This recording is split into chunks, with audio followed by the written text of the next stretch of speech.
Olá, eu sou a professora Lília Câmara, sou professora do curso de Medicina e durante 20 anos nós fizemos os grupos tutoriais de forma presencial. E em 2020 nós fomos surpreendidos com a pandemia e com a necessidade urgente de adaptação para o novo formato ensino remoto. E o que eu vou mostrar aqui a vocês é a nossa experiência acumulada desde o projeto piloto que nós fizemos em abril de 2020 até o semestre letivo 2020.1. E essa experiência nós vamos repetir agora no semestre letivo 2020.2 e esperando que tenha o mesmo sucesso como aconteceu no ano passado. E por que utilizar a estratégia de grupo tutorial?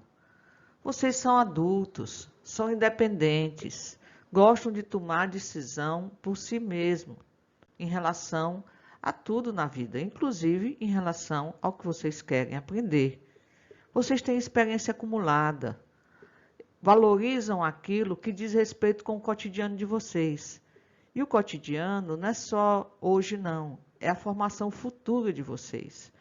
E isso é uma motivação muito maior do que a cobrança sobre provas ou sobre frequência. E vocês estão muito mais interessados em discutir problemas pensando no contexto onde vocês vão trabalhar como profissionais do que ficar tentando absorver conteúdos sem uma conexão com a formação de vocês. O grupo tutorial ocorre em 3 momentos.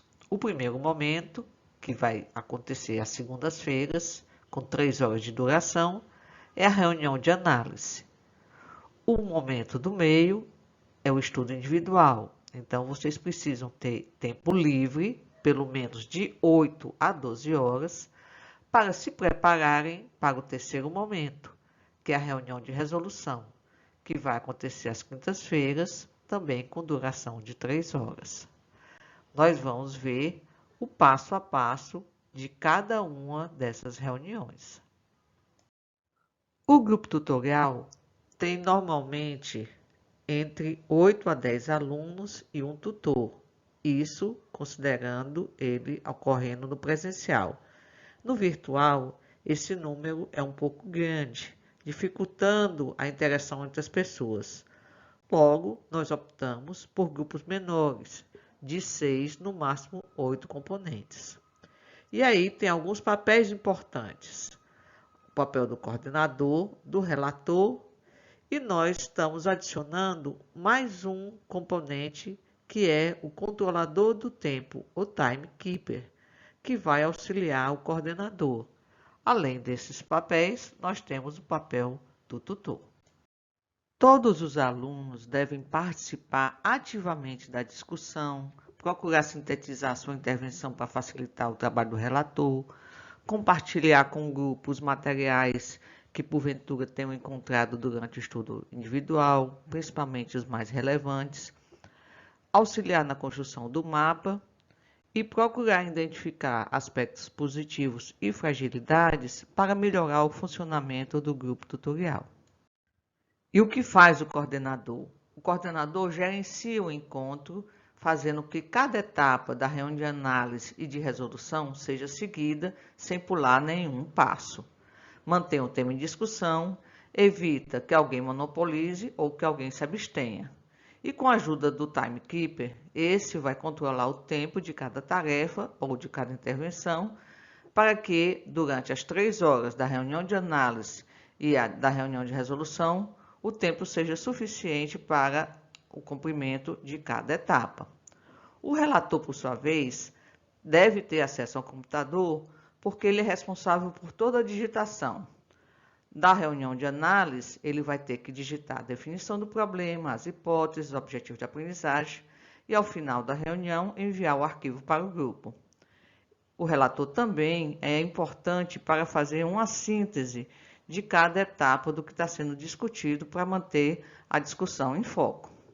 Além, é claro, de compartilhar com todos os softwares CMAPS e ser o principal articulador da construção do mapa conceitual, que ao final da reunião de resolução vai ser postado na sala virtual do módulo. E qual o papel do tutor? O tutor orienta a discussão de forma que os objetivos a serem alcançados por aquele problema sejam abordados, faz perguntas para estimular o aprofundamento e manter o foco, mas evita fazer muitas intervenções porque isso atrapalha o bom funcionamento do grupo. E a responsabilidade pela busca de informação e esclarecimento de dúvida é do aluno, não é do tutor. O tutor no grupo tutorial é um facilitador da aprendizagem, não um transmissor. E ao final da reunião de resolução, ele deve avaliar o aluno do ponto de vista de conhecimento e de atitude, promovendo feedback para favorecer o desenvolvimento individual e do grupo. E como é que surgiu a ideia do grupo tutorial? Na verdade, o grupo tutorial faz parte de uma metodologia chamada Aprendizagem Baseada em Problemas, ou PBL, que é a sigla em inglês.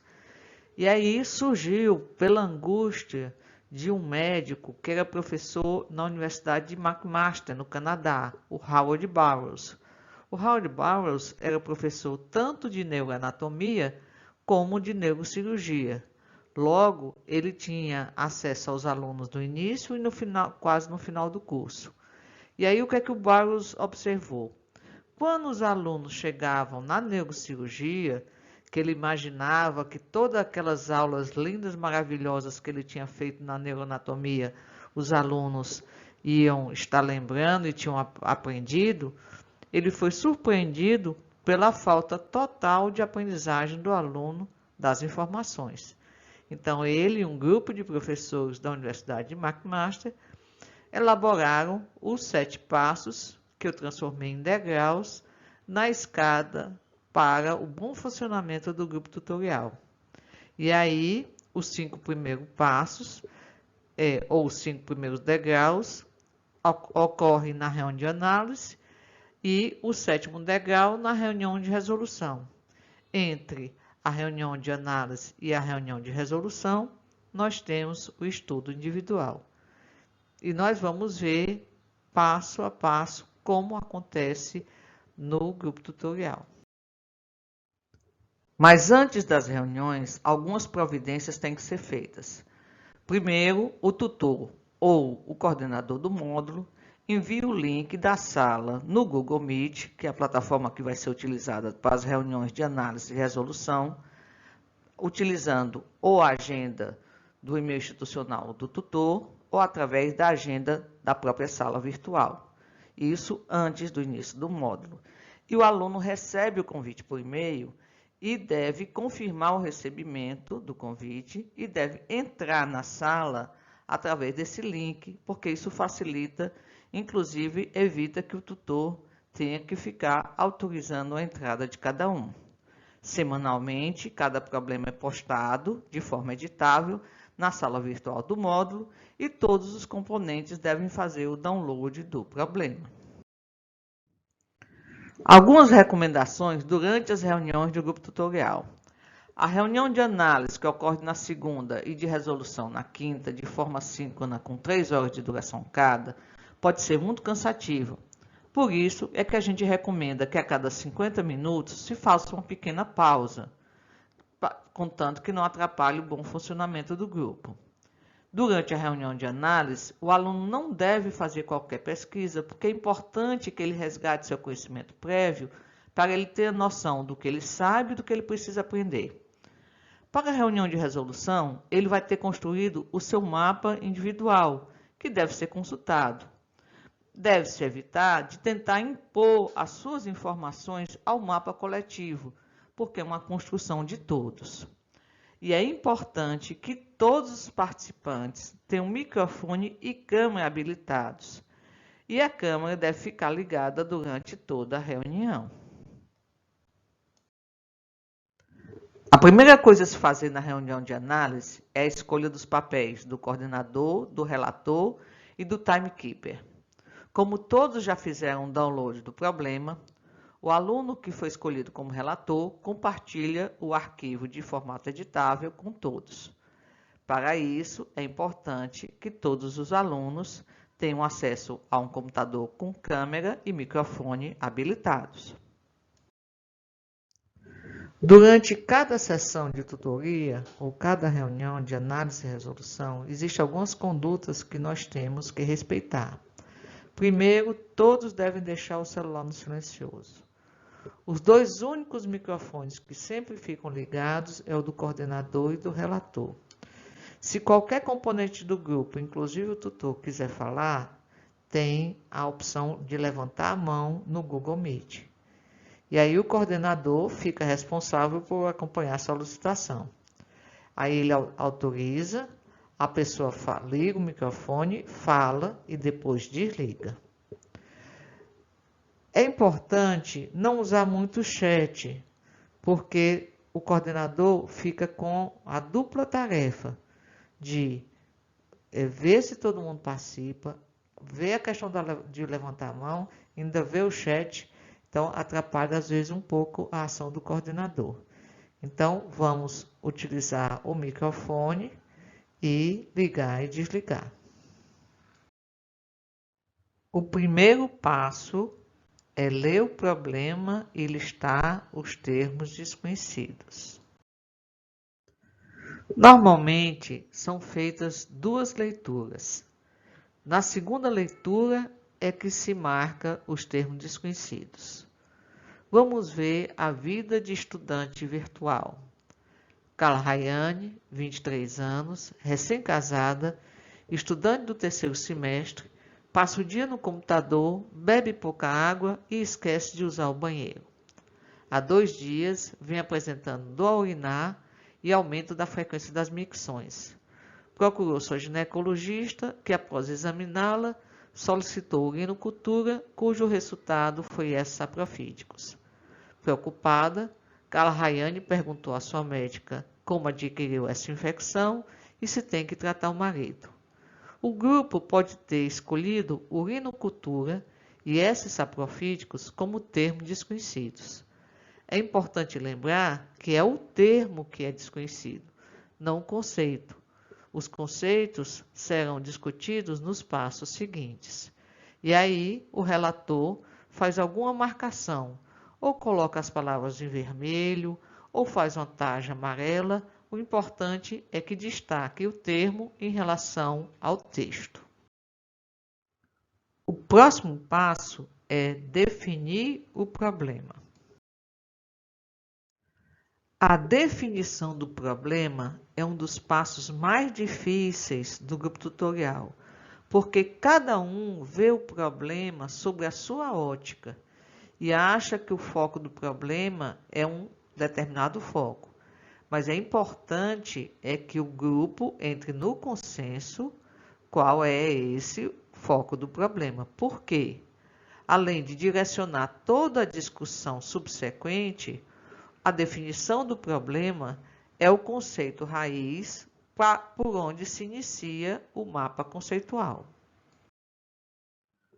Um possível foco ou definição do problema da vida de estudante virtual pode ser consequências de pouca hidratação e de pouca micção associadas à vida sexual ativa. E aí, usando uma outra letra ou um maiúsculo, o relator escreve a definição ao final do texto do problema. O terceiro passo é analisar o problema resgatando o conhecimento prévio.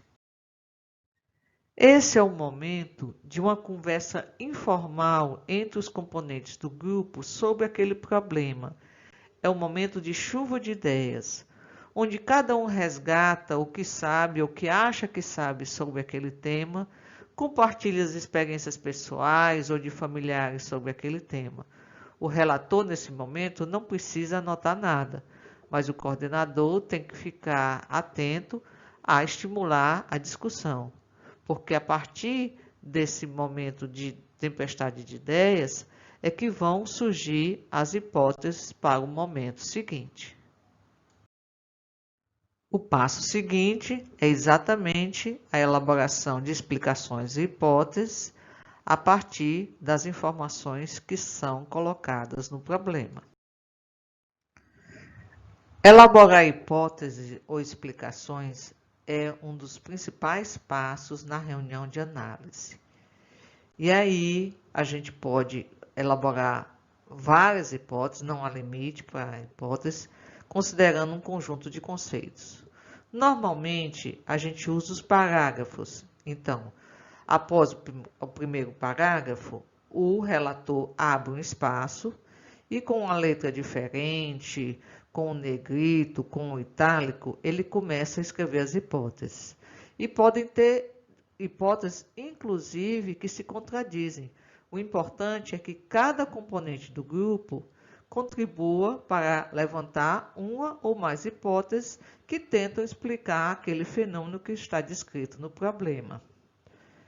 Aqui foram levantadas 3 hipóteses em relação ao primeiro parágrafo. O primeiro parágrafo diz que a Carla Rayane, 23 anos, recém-casada, estudante do 3º semestre, passa o dia no computador, bebe pouca água e esquece de usar o banheiro. Uma das hipóteses pode ser: o problema foi causado por um micro-organismo que é transmitido por via sexual e, por ser recém-casada, não usou preservativo.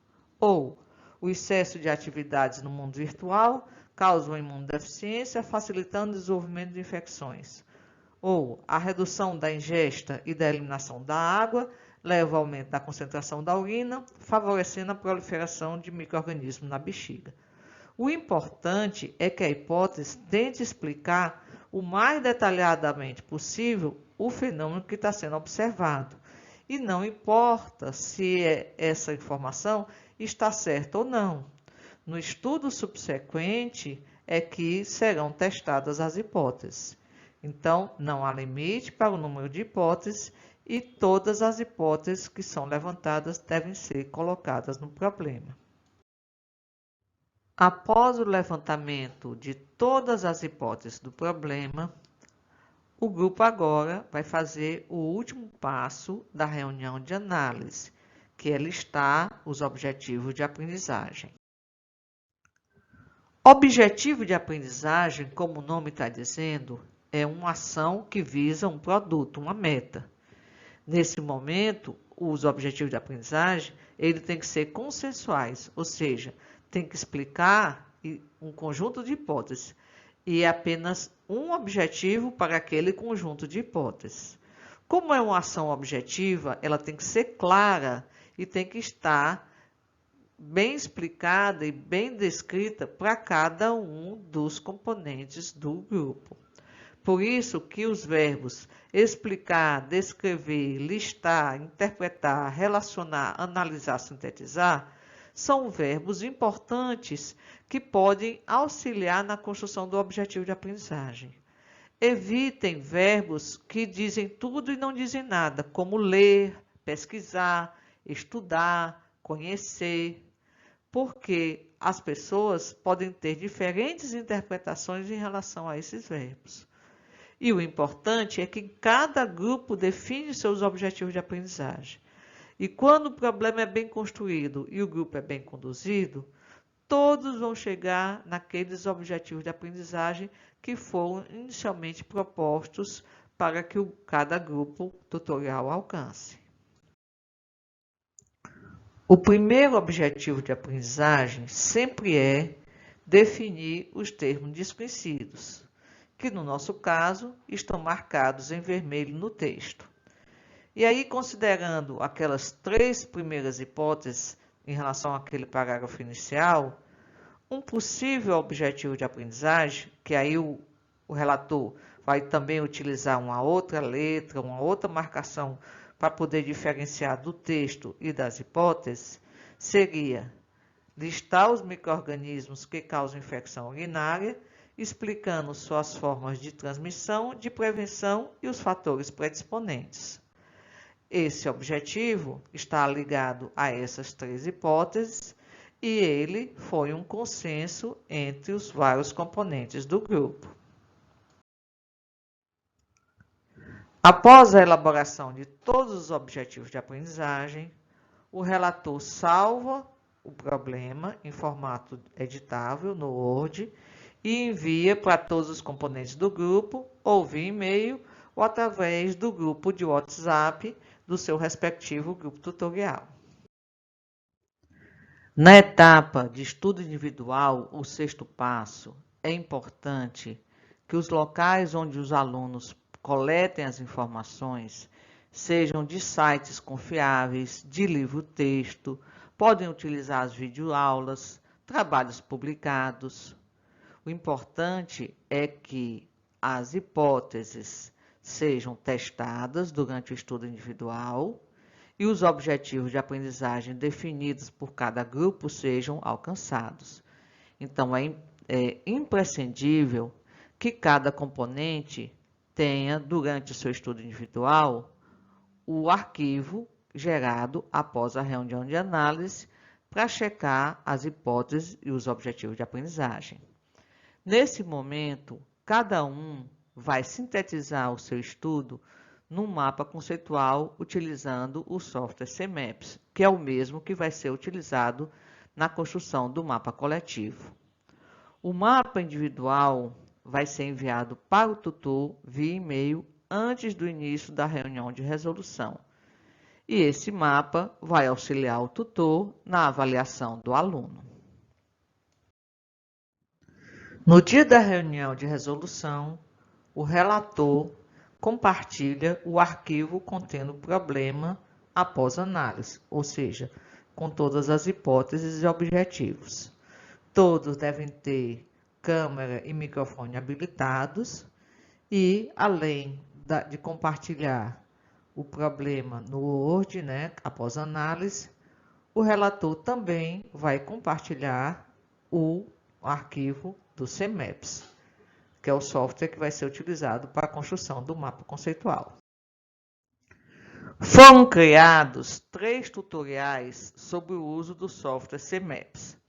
O tutorial básico deve ser visto por todos, porque tem as ferramentas mínimas para a construção do nosso mapa conceitual. O Advanced 2 e 3 são para aqueles alunos que tenham curiosidade de conhecer mais ferramentas desse software. A opção pelo uso desse programa é porque, por trás da idealização dele, existe todo um estudo relativo à aprendizagem significativa, que é o objetivo final do uso de grupo tutorial da aprendizagem baseada em problema. Mas antes de construir o mapa conceitual, deve-se resgatar o problema, rediscutir as hipóteses para saber quais estão certas e estão erradas e quais são as correções que têm que ser feitas, e ver se todos os objetivos de aprendizagem foram alcançados. Após essa etapa inicial, começa-se a construção do mapa conceitual, utilizando-se a definição do problema como ponto de partida. Algumas características de configuração é importante para que a letra não fique muito pequena e dificulte a leitura não só dos componentes do grupo, como do tutor, que depois vai ter que pontuar esse mapa. Então, a gente sugere a letra Verdana, a fonte Verdana tamanho 12 ou Arial tamanho 14.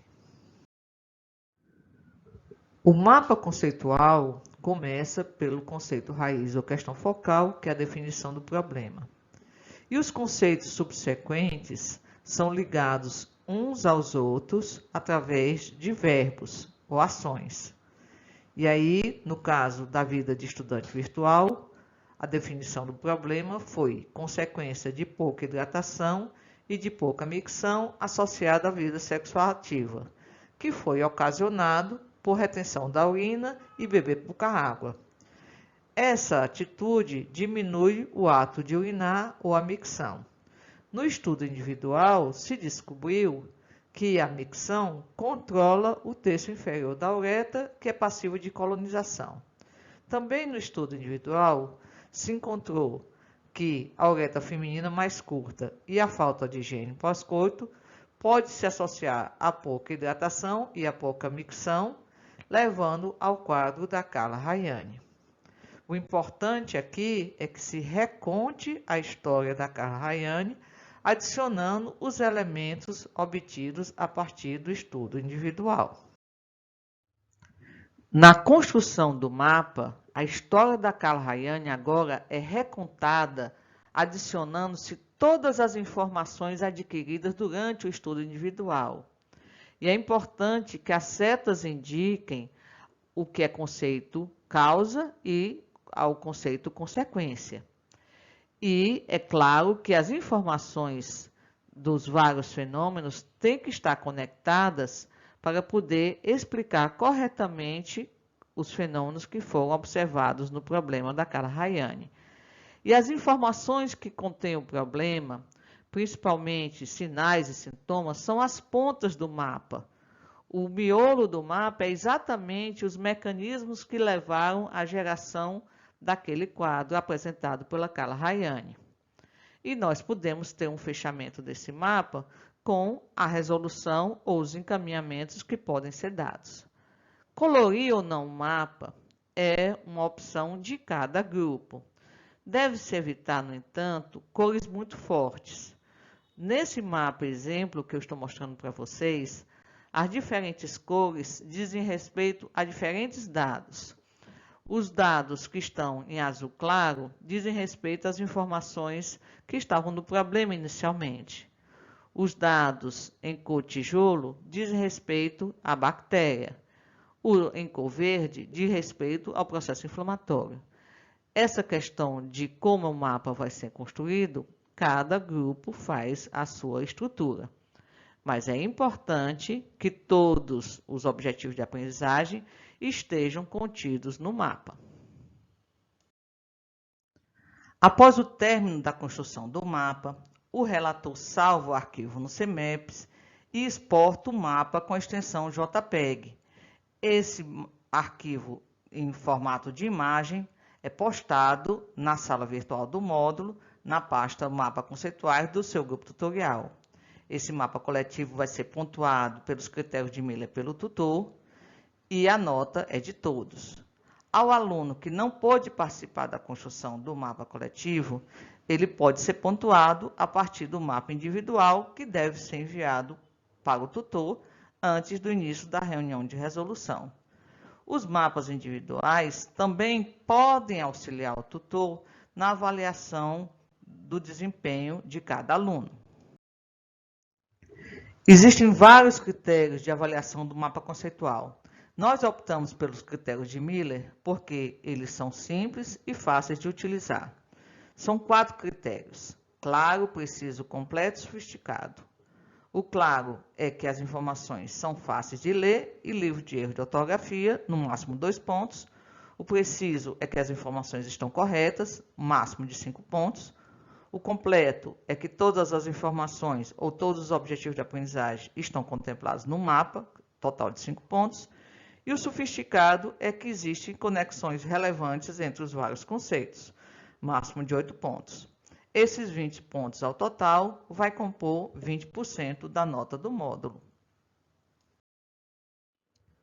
Além da avaliação do mapa conceitual, cada aluno vai ser avaliado ao final da reunião de resolução quanto o seu desempenho no grupo tutorial. E são 3 critérios, cada critério vale 1 ponto. O primeiro é cumprir os horários de início e término da atividade e ter respeito uns com os outros. O segundo, resgatar conhecimento prévio para a formulação de hipóteses e de objetivos de aprendizagem que buscam explicar o problema. O terceiro, ter postura crítica e agregadora, mantendo-se atualizado, incentivando o desenvolvimento dos colegas e participando na construção coletiva do mapa. Cada aluno recebe uma pontuação máxima de 3 pontos a cada problema e a média dessa avaliação de desempenho é a nota final, que vale 30% da nota da disciplina. Mas o grupo tutorial também tem que ser um momento de ludicidade, porque saber tem que ter sabor. Tanto o sabor como o saber têm o mesmo prefixo, são originários da mesma palavra. Então, o processo de aprendizagem tem que ser gostoso, tem que ser saboroso. E é claro que vai depender do grau de envolvimento de cada um e na perspectiva de formação de cada um.